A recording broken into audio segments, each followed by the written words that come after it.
D'après la théologie dispensationaliste, il y a deux peuples de Dieu distincts, Israël et l'Église.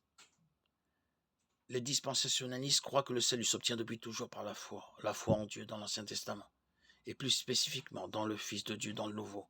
Pour eux, l'Église n'a pas remplacé Israël dans le plan de Dieu, et les promesses faites à Israël dans l'Ancien Testament n'ont pas été transférées à l'Église.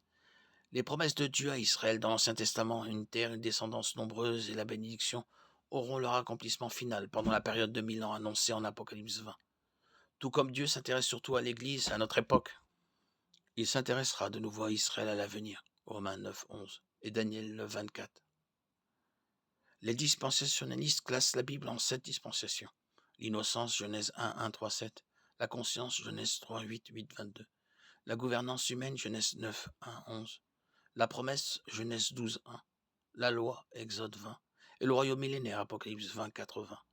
Ces dispensations ne constituent pas divers chemins vers le salut, mais des modes d'interaction différents entre Dieu et les hommes. Chaque dispensation comprend un modèle caractéristique de l'œuvre de Dieu parmi les hommes de cette époque. Une responsabilité, un échec, un jugement et la grâce d'avancer.